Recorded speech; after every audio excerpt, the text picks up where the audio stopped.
Hey folks, welcome to another Broken Meeple review, and today it's The Magnificent. This is a new title from Porter Games, and at first I was drawn to it mainly because of the theming that was surrounding it. It's like, ooh, okay, magic related, and not the sort of like fantasy style magic or like fireball, you know, we're talking more like Tricarion, the Prestige, that kind of magic show. There's not a lot of games that have that style of theming, and I thought, okay, yeah, I'll jump into this one and hopefully it will represent it well.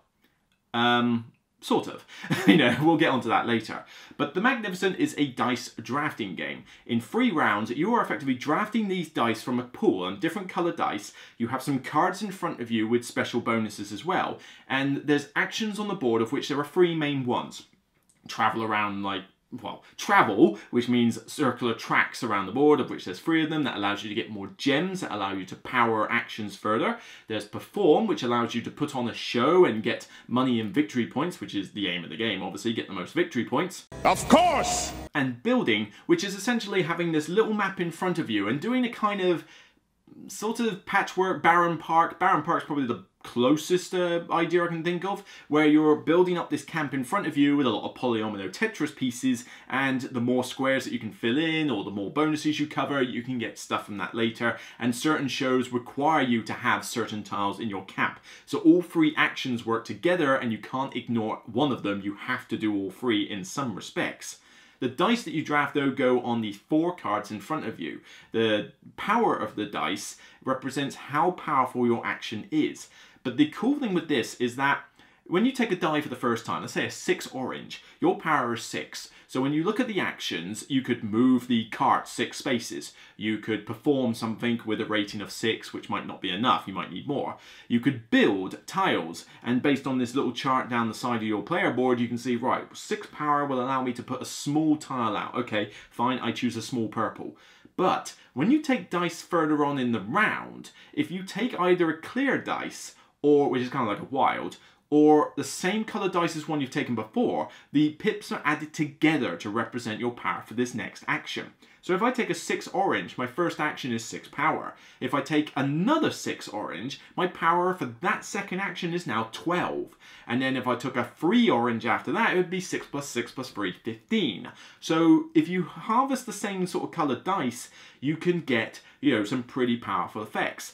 But there's a catch. When you get to the end of the round in cleanup, you have to pay money equal to the highest power that you have among all your dice. So yes, you went and got all these powerful actions, but oh right, I've got to pay 15 money because I got 6 free, you know, money in front of me. It's like, oh god, it's a little bit expensive all of a sudden. You know, it's you gotta be a little bit careful. But, of course, if you can make the best of those actions, then you can put on some decent shows, get more money back from ticket sales, you get VPs, and you've only got 3 rounds to do this in. It's not easy to get everything that you want done in 3 rounds. It's like, I mean, effectively, you're only going to get 12 actions in this game. You've got 4 dice drafts, then round, then 4 dice, and then 4 dice. 12 actions. Not a lot you can do, so you better make certain you're efficient with them. And it's definitely a race against time to get everything done and have enough money to afford all the dice you're taking. But of course, everybody is drafting these dice, so naturally, oh god, there's that tension of, like, oh, don't take the 3, no, I needed that, oh, what am I going to do with this 4 purple now? And, you know, collecting gems so that you can boost the dice for the actions and do other things. You know, there's quite a few little ins and outs going on with this game, but it portrays itself as a 60 to 90 minute game for 1 to 4 players, and, you know, 90 minutes is probably more accurate. 60 minutes, hard to say. I mean, there are some things about this game that do make it take a bit longer in terms of time. Firstly, there's quite a few elements that you've got to set up each round at the start of the game and that, which do take up time to do. And the board itself is not overly intuitive as to what the spaces are in that. And some of it comes down to the aesthetic style that they've used. Now, don't get me wrong, I think it's quite pretty in a stark sense. I mean, the cover I quite like. I mean, it got me interested in it in the first place. And when you look at the board, it's a kind of what I wanted Blackout by Alexander Pfister to look like. You know, most of it is black. But you can see the outlines of various things, like a circus tent there. And you've got lots of colour amidst all that black. So it's definitely a very unique style, but I think it looks quite nice on the table. Of course, if you've got bad lighting, you might struggle to see some of it, but it's better than the blackout board, which was literally just black. There you go, black and grey. Oh look, there's a tiny bit of colour there. You know, that board I really didn't like, and even the second edition version of it is like, okay, it's fine, but it's still not making up for the first one. So this game is kind of throwing in a lot of little mechanics into it in order to create this one game. Firstly, you've got the travel, which is basically 3 little rondels that you move around. You've then got perform, which is basically, right, I've got cards in front of me, which ones can I do? And you're cashing in gems and, you know, fulfilling requirements in order to do it. So kind of like a tableau thing. You've got dice drafting, which is the crux of how you do the actions. And then you've got this little Baron Park mini-game in front of you of putting the polyomino tiles on the board and covering bonuses. So suffice to say, that creates some interesting mechanics in terms of playing the game, but it does hurt the theme a bit. As much as it says, right, you're putting on a show and you're doing these magic things and that, the theme is not particularly strong here. You know, I like the setting that they've used and it creates a very nice, like I say, aesthetic style. But you don't really feel like you're putting on a show. You don't feel like you're involved in the whole magic craze. I mean, you're building your camp with Tetris tiles. There's no reason why they should be Tetris tiles. There's no reason why putting certain colours together should be better than anything else. But, you know, why is this a purple and this one's an orange? They need to categorise 3 different types of shows. So you've got your green, orange and purple. It just happens to be that way. So the theme, sadly, is a little bit lost. And that's one negative I have already, because I was kind of hoping that there would be more theme engrossed in this game, and sadly it is very much a mechanical affair. That being said, the mechanics are good fun. Baron Park is one of my favourite gateway games to teach, and you know, I like the whole polyomino building a map in front of me, because it's not only tense, it's also a bit like a puzzle, and you're trying to be efficient whilst enjoying just building this thing up in front of you. And it's effectively 1/3 of this game to have that, because there's only 3 actions and one of them is to put the Tetris tiles on the board. Granted, I wish you could do a little bit more with that, but basically it's just a case of how powerful is your action. Right, that allows you to build 1 or 2 big or small tiles, that kind of thing, maybe more, and you're just deciding where to put them subject to the same restrictions that Baron Park had, which was they must touch each other, etc. You're kind of aiming for the bonuses that you really want, but the shows that you want to put on also have a tile requirement. So I want to put on this particular show in my tent here. Oh, it requires me to have 2 big green and 1 small purple. Well, I better make certain they're in my camp somewhere. That's effectively the building aspect, but I like it. I like the whole polyomino thing. The dice drafting is definitely probably my favourite bit.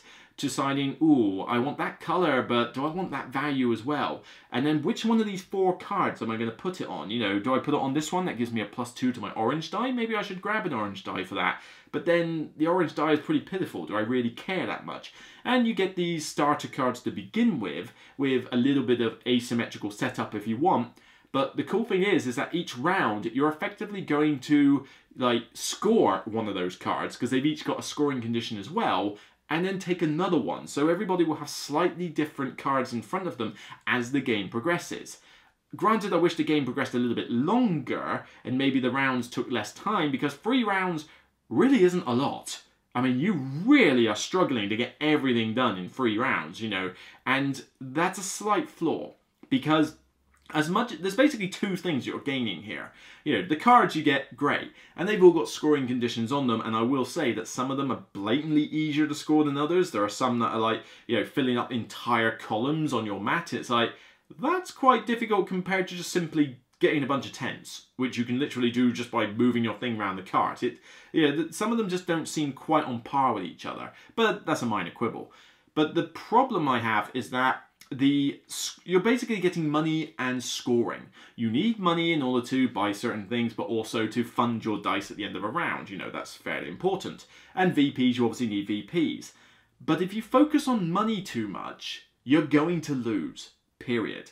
Because yes, there's some negative points for not funding your dice and that, but I've yet to come across anybody who has suffered more than maybe 1 or 2 negative points because of that.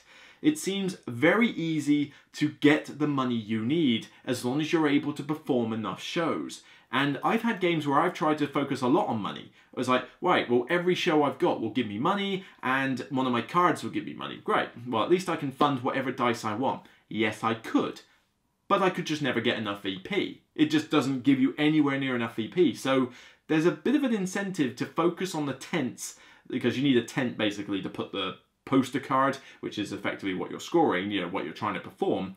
But there's an incentive to go after the ones that have high VP rather than the money. And what I found a lot is the game doesn't have any catch-up mechanisms at all. Like, really not at all. The first game I played of this, it was a 2-player game, and I was trailing behind. I lost it in the end, but the score was pretty much the same differential each round. You know, we'd start off the first round, and he would have more stuff to do with VP. I'd have more stuff to do with money. And he'd end up here, I'd end up here. So he's ahead of me slightly. When we get to the end of the second round, we're like this. And the end of the third round, we're like this. The differential has barely closed. If anything, it hasn't really shifted. Yet, none of us were really doing anything wrong. You know, it wasn't like, haha, I screwed you over with a die, or haha, you took the card I wanted, or anything like that. No, we just kind of did our thing, and we scored similar points each round. But because his was more to do with the VP side, he got the early lead, and then you could never catch him up from that lead. And I found this with certain multiplayer games as well, that there is definitely a kind of rich get richer type, you know, thing, but also just a runaway leader. If you are trailing behind in the first round, there's not a lot of ways that you can catch up to that player because they've already got a decent engine going or a decent camp like going, and so they're able to keep that momentum up. It's not like you have a really good first round and then suddenly you're crippled for the next one. You tend to be able to keep it going, which means that if somebody gets ahead early, they're probably going to win the game. And we've called this many times because you've only got 3 rounds. Doing bad in a round is basically like death. It's certain death. Because you've just 1/3 of your game went bad. You can't recover from something like that. You almost wish the game was a bit longer to allow people to catch up. But no, there isn't really much in here for those people that are trading behind. It's like, you're suffering. Oh well, good game. You know, have fun continuing to play. And that is a bit of a downer, I must admit. Now, the game is not too long for that to get to, like, insane levels. I mean, 60 to 90 minutes, if it took any longer than an hour and a half, I'd be a little bit miffed, you know. It's like, come on, you know, I know I'm not going to win, let's just get on with it. But, you know, 60 minutes, if you're playing a 2-player game, or even the solo mode in this, which is alright, you know, the solo mode has you reaching a target of points. It's very much like any other solo mode, really. But, if anything, the game is kind of more enjoyable as a solo mode than it is with, like, 4 players and that. Because with more players, the dice scale, so it's not like the game gets any more or less tense, really, because at the end of the day, you're all drawing from a scalable level of dice. But it adds more time, and one thing that this game does have in spades is analysis paralysis. Get on with it. Yes, get on with it! The game has got all these different dice. You've got the 4 things in front of you to put them on. You've got how much power are you going to generate from the dice. You've got thinking about, right, well, hang on, I need to perform this round. I need that card, but hang on, I need to put these things here. Oh, hang on, let me get those tiles. Where can they fit on here? Well, it could fit here, it could fit here. The amount of AP that this can generate among players who are prone to AP is ridiculous. It is insane. You know, if any time I have played this game where there's been anyone prone to AP, the game has dragged immensely. And even for someone like me, who doesn't suffer from analysis paralysis, it's even caused me to freeze up a couple of times. Like, okay, I'm not sure. Oh, yikes. Sorry, guys, I don't mean to take this. Yikes, I'm going to do that. You know, and to get me to fall victim to analysis paralysis, that's pretty insane. You know, most heavy games don't do that, but for some reason this one does, because it's hard to kind of see what, you know, what the ramifications of your actions are, which is a good thing. You know, you don't want to be able to accurately predict all the time, like, oh, if I do this, it will instantly mean next round's going to go well. But my God, yeah, if anybody's prone to AP, you make sure they stay away from this game, because it is not going to end well. Well, we're waiting. In terms of the components, you know, the components are fine. I've already mentioned that the artwork is really nice. The dice are really cool, you know, nice, colourful dice. The cards are decent stock. I mean, you can sleeve them if you like. I'm not that desperate to sleeve them because there's not a huge amount of card shuffling in this game. You know, you'll have your action cards, but they'll stay out in front of you, and the poster cards are just a deck of cards. So I don't feel this was one that you need to shuffle them. I think it works fine as it is, and the board is very striking. The gems are your atypical plastic gems you've seen in every game, but they look nice on the board. So, you know, you can buy this game and be happy that you've got a quality finished product. I dare say the production quality in here is probably an artistic style, is better than a lot of other A-Porter games I've seen. You know, I like Automania, it's on my shelf, and I still, for the moment, have Santa Maria on my shelf, although I'm in an iron about this in my recent cull.